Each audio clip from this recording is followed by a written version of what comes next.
Hey, it's been quite a while, huh? Yeah, a lot of things have happened within these 3 months. I'll explain myself towards the end of the video about why I just disappeared. I don't know who subbed to me after watching the last couple of videos I've made before my disappearance. Thank you so much for staying sub even after all these months. Now, after the content. Since I made a video about the open world experience of Genshin last time and forgot to talk about the combat aspect of it, silly me, let's talk about both the combat and what's in the title today. Now, I'm pretty sure many people can agree that combat is definitely 2000% one of the core aspects of Genshin, and you might not remember it anymore because it's been 3 months since I uploaded my last video. What I did was I personally categorized combat, exploration, and story as the trifecta of the game's open world experience in the last video. Check it out. Now, some people would try to bring out that infamous article and the video would just end here. I'm just not supposed to further criticize the game anymore because it deserves enough of those. Nope, ain't gonna happen on my channel. The combat aspect of this game, ironically, is the better made aspect of the game. It was. Okay, hear me out. I'm pretty sure you Genshin fanboys and fangirls out there are aware of a certain combat system that is known as the elemental reaction system. I'm certain, okay, very much so, that this system was the main reason why at least 50% of the day one player base, including myself, have decided to stay for this game and give it a chance that it deserved. As for why I think it deserved it, it's simple. No one has ever created a similar elemental system that was as sophisticated or better. Before the release of Genshin, it was always Element A deals more damage to Element B. Same goes for B to C, rinse and repeat until you get to Element Z. Now, of course, if you have keen eyes and a big brain, you would realize that this system is also flawed, just in a different way because, surprise surprise, nothing is perfect. But it succeeded anyway because it is such a breath of fresh air within the gacha community, designed and implemented by none other than your boy MiHoYo. So, what's the problem with the combat? You're not acting like your usual self today, Just out with the problem already. Okay, here we go. It has to do with how the combat aspect of the game has been receiving treatments from the developer as if it is not a core aspect of the game, even though no matter from each perspective you looked at it, it was definitely the core aspect of the game. Allow me to ask you guys, why does the combat system even exist in Genshin in the first place? It should be pretty straightforward. It is because the theme of this video game is fantasy. And you do 3 things in a fantasy world.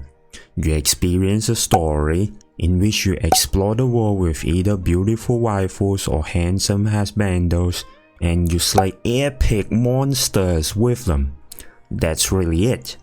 These 3 aspects of a fantasy story will go hand in hand to give you, the audience, the stereotypical fantasy experience. Just like the open world part I talked about in the last video. Again, check it out. And I, of all the people, would know because I'm that one mofo who watches all the isekai anime series.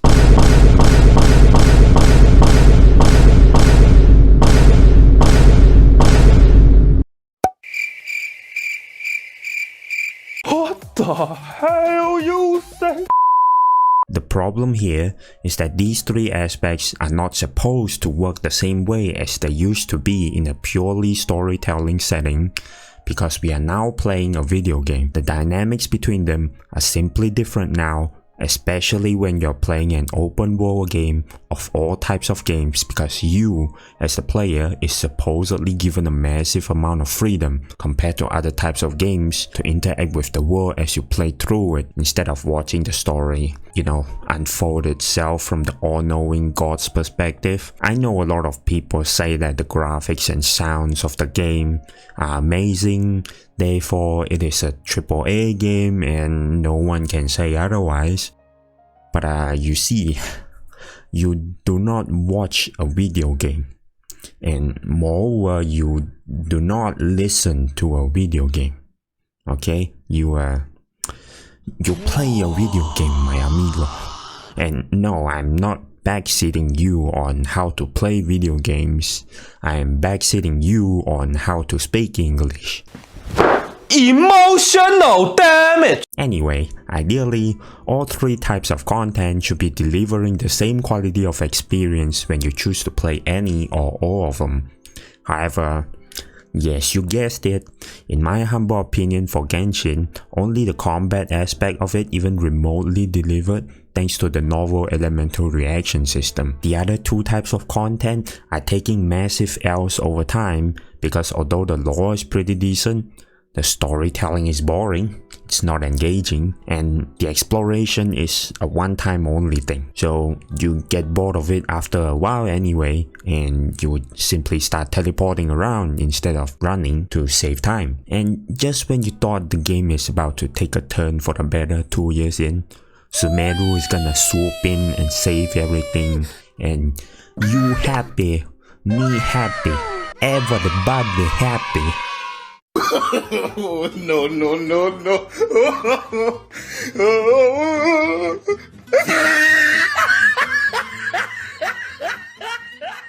And MiHoYo just proceeded to turn itself into a joke.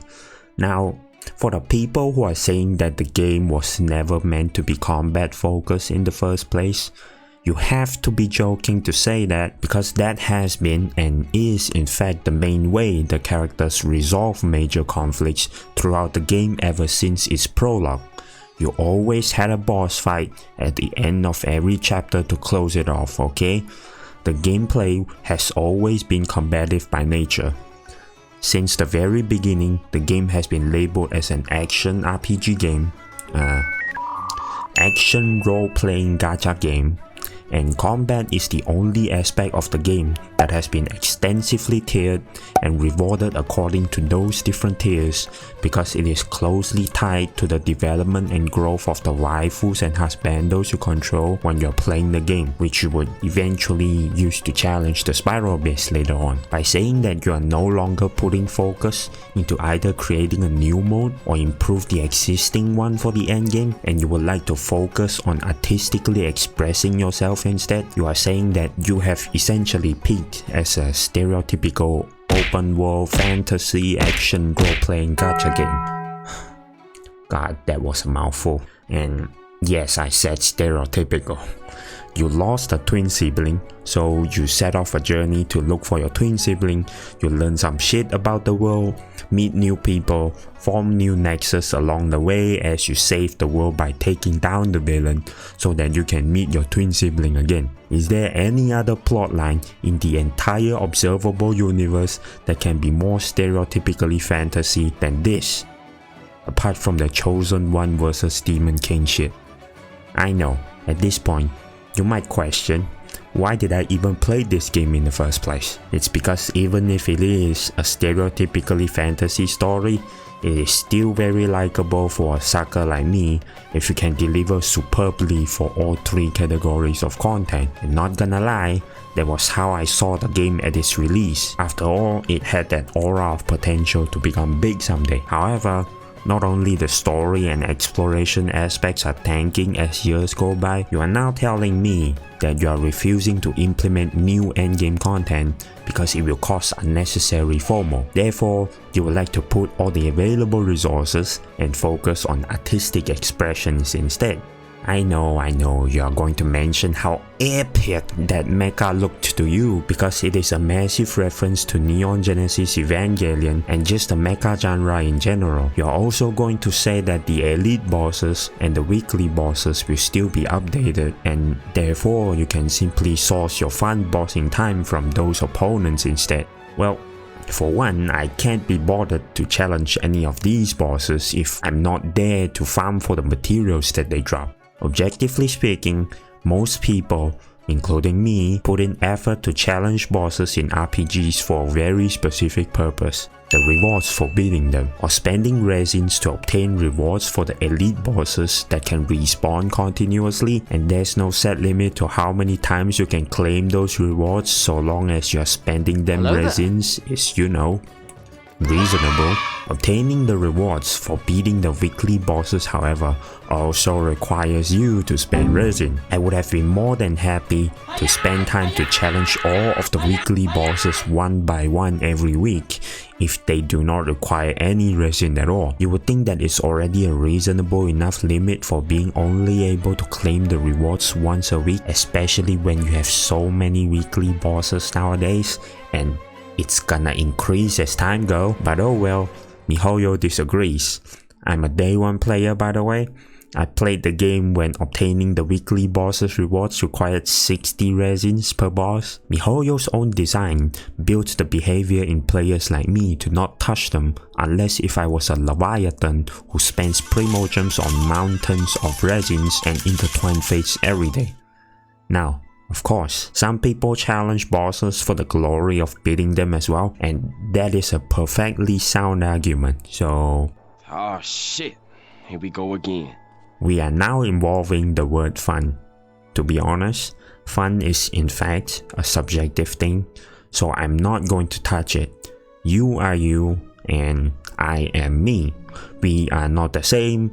We do not have the same definition and experience on fun, and if I were to try and convince you on what fun is, that would really just make me come across as a dumb, obnoxious asshole. So I'm just gonna leave that topic open-ended, but I do think that objectively speaking, it is a massive missed opportunity for Genshin to not have another endgame level content that can act as a competitor against the Spiral Abyss. Also, the anger within me isn't really from the fact that the game isn't turning out to be the way I expected it to be. I was instead angry about how the people from MiHoYo were the ones who were being so obnoxious about it, doubling down on the idea and all. Look, I am by no means a highly skilled gamer, nor a highly experienced game developer, but I do happen to know why this game was so successful in the first place, which is really the same as any other game that succeeded before it. They managed to create a massive community around it,